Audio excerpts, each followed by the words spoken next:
Myanmar, Liberia, USA. Otherwise, there's no inches. No, no, no, no, no, no, no, no, no, no, no, no, there's no inches. No inches, DIY. All right, hear the sirens in the background? I thought my neighbourhood was under assault, and I'd parked my car over at the neighbour's house, and I thought, oh, maybe they've thought I was burgling the place, but as it turns out, it's Easter Saturday, and that's our local council with a fire truck throwing out Easter eggs to everyone, offering everyone an Easter treat. So my Easter treat today will be working all day getting this bench finished off. Earlier in the year, before I got a full-time job that took me away from my channel, I was building some partitions under this bench. Now I'm going to do some more of that. I'm going to put some more shelves in these other two, and then I'm going to make a door that goes in here and it'll be lockable. So that's today's project. Let me get on with it. It's an incredibly hot day in Perth today. That's why I'm working under the shade of my carport today. It's Easter Saturday and it's about 37 degrees. I'll stay under cover. So I'm going to rip these two down and they will form a bracket that my shelves in there are going to sit on.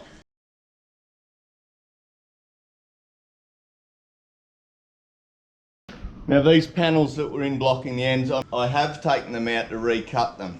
Now they work perfectly fine, but aesthetically they weren't up to scratch. And I'm a huge perfectionist when it comes to looks. So I'm going to take them off, I'm going to cut this ugly bit that was sticking out, and I'm going to redo those corners. What I'm going to do here is I'm just going to put this rail in. I'll probably go about halfway up. That'll be easy because it's exactly 540.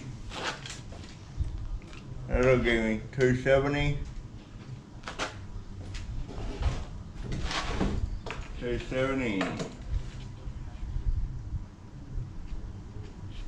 Alright, and that distance is 860. 860.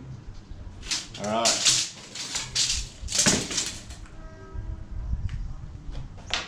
So I'll just cut this by hand rather than mucking around. It is a workbench after all.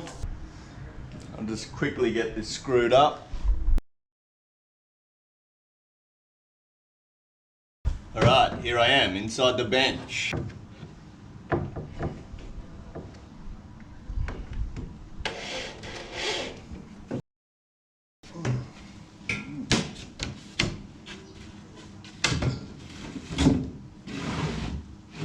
Alright, I've got two rails and the shelf pieces fitted in there.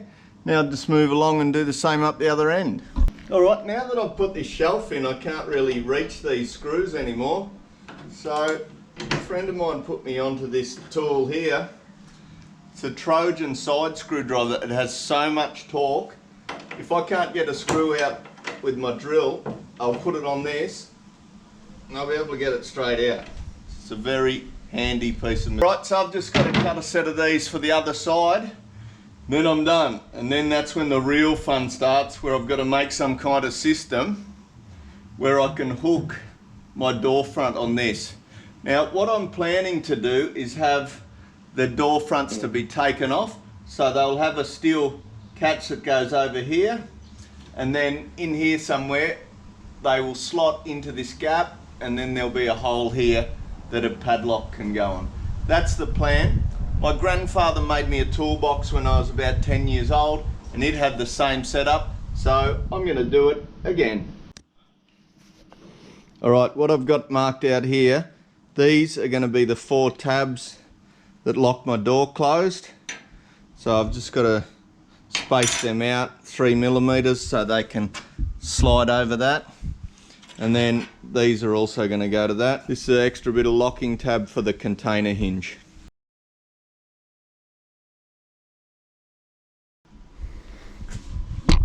Alright, these are going to be the brackets. Alright, what I've got here is just a clamp up setup, I'm trying to get that to bend up because I want this to have a bit of a shape like that. So I've just given it a little score there with the grinder, and I'm just going to re-weld that, and hopefully this being clamped like that under pressure and the heat of the welder will just allow it to bend.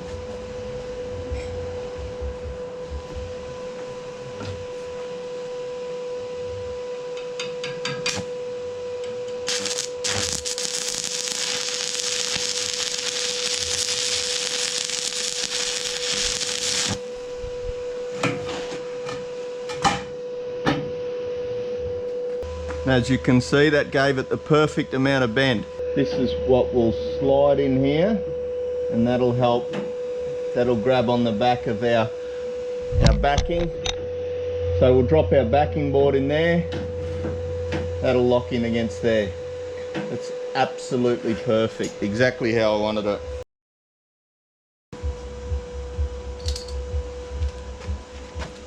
Alright, what I've created here is a locking tab. This will be welded up underneath.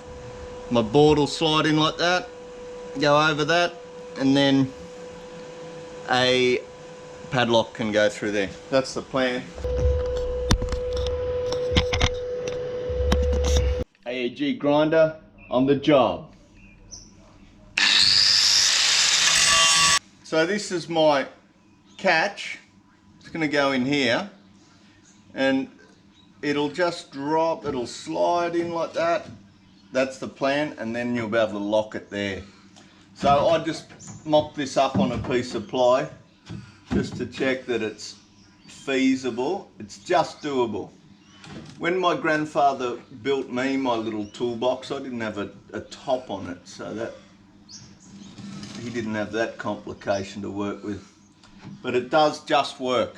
So it'll be a different story when it's on a massive sheet of ply, but it works on the mock-up. So let's see if it works on the real thing. Right, where the ribs come out, I'm just going to have to make a little notch around those. I'm just going to put some Tech screws through. I'll probably put some through from this side and then some through from the other side. It's not really the right job for Tech screws, but I'm going to give it a go because I hate drilling holes in steel. My drill's struggling to get that all the way down, so I'll just put that on the hand ratchet and I'll get that all the way down. Alright, maybe just one screw might just be enough to give this a little test. Got two on, let's see if it works as intended.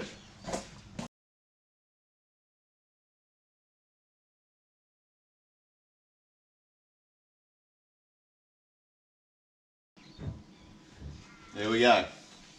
It works, but this corner here is a little bit tight. Give that a little tune up, and it's otherwise good. Alright, this is the test fit for side 2. Didn't make this one quite as tight, so it should go in bus a bus, as they say.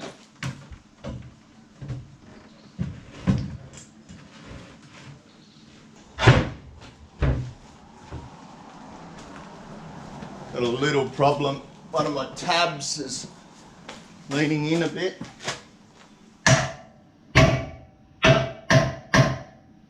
That fit is so good, some people would say it's orgasmic. So what you do, you take off your lock, lift it up, slide it out. It's that simple. It's a good little system.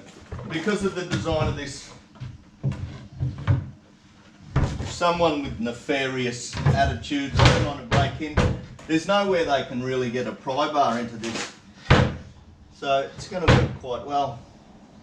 Now I'll just have to get a paint and paint the legs and paint all these pieces where I've made some little dints, but I'm pretty happy with it.